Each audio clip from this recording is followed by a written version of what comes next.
breaking down the fight. I'm at the hotel where most of the fighters was staying at. And shout out to Team Ortiz.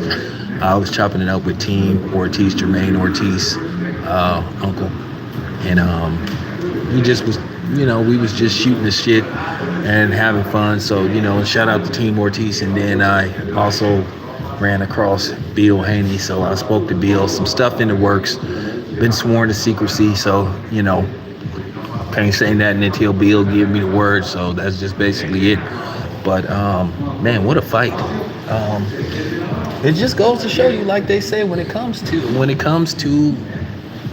boxing, it's true. Styles make fights. I'm not gonna lie. I'm not gonna lie. I was leaning towards Josh Taylor to win this fight, but Tiafimo,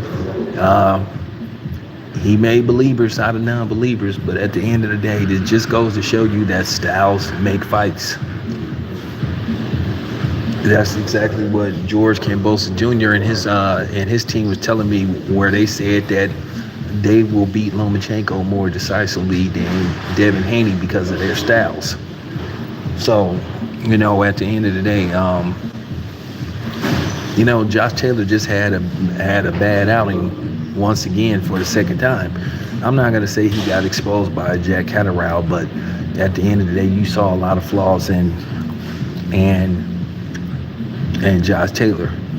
Josh Taylor, after the third round, he got very predictable, and he wasn't trying to box Tiafimo. He went in there trying to knock Tiafimo out, and I think that played a pivotal role in him losing the fight and getting beat. Because I had Taylor winning the first two rounds, and then Tio just went on a run where he won like maybe three straight. I think I gave Taylor maybe the seventh, and then I think I gave him one last round somewhere in between. And I was watching it with one of my co-workers, and he scored it. I think he scored it 8-4 for Tiafimo. I had it 8-4 Tiafimo. I just thought Tiafimo, he closed very strong. It looked like he was on the verge of possibly stopping Taylor. Taylor got predictable. After a while, Taylor started loading up, and Tiafimo started to see it. Josh was working the jab, occasionally landing body shots, and then trying to get his combination off. He should, instead of him trying to let off combinations, he should have been trying to jab Tiafimo to the body, jab him to the face, jab him to the chest, try to break him down. And like I said, he just got to the point where he got predictable. Tiafimo figured him out. Tiafimo was like, okay, I'm going to counter him, and then I'm going to press forward. So you started to see Tiafimo press forward. It got to the point to where Tiafimo was like, okay, this guy, I don't think he can hurt me, so I'm going to push forward. And now I see Tiafimo had the power to where he could hurt Josh Taylor. But I just thought Josh Taylor would be able to box Tiafimo. And Tiafimo, a lot of us questioned Tiafimo, how focused he was, and was he mentally there going into that fight. And as you can see, he was there. He showed up, and he won by a wide margin. It was you can make an argument it was a pretty dominant performance. There were, just like what happened a few weeks ago, there was no swing round. The rounds that Josh Taylor won, he won, and the rounds that Tiafimo won, he won. I mean, Tiafimo was just landing some great shots, and then he caught Taylor quite a few times. I mean, he caught him quite a few times in that fight. You started to think by the 8th round, damn, could Teofimo Lopez stop Josh Taylor? And that's what it came down to. Teofimo boxed wonderfully. After the fight, when he was announced the winner, he said, hey, he fighting for custody of his son, and I wish him the best, But for him to say, hey, I'm going to retire, I'm going to go out on top after winning the championship,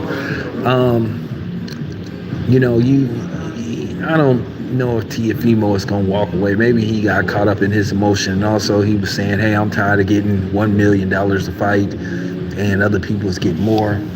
Well, at the end of the day, there's some good work for him up at 140, but you have to admit, with all due respect, the reason why people doubted Tiafimo because Tiafimo hadn't looked that great since he went up to 140. I mean, you can make an argument that he lost to Sander Martin, but at the end of the day, I'm not a judge, and that's not for me to decide. Now, I hope he doesn't retire. And then you heard Max Kellerman, break it down. Max Kellerman said, I don't think he's retiring. Just like, I don't know if Tiafimo is going to retire. I think Tiafimo probably just want to take a little bit of time off because he's going through some stuff, He's going through some stuff. And like I said, I hope it gets better for him, despite, some of the stuff he done said. But I think Tiafimo, say what you want to say, Tiafimo, he know how to market himself. And maybe Tiafimo figure like, hey, maybe I need to play the bad guy. Maybe that's how I make a mark for myself. Maybe that's how I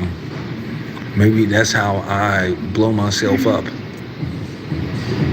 And I'm thinking to myself, damn, that may be a good idea. That may be a good idea. So once again, great performance by Teofimo Lopez. He won that fight decisively, and that's just real talk. We'll talk about this furthermore later on, so I got to get ready to get up out of here, because my train coming in a little bit, so I got to get up out of here. So anyway, talk to you guys later. This your boy Town. I'm out.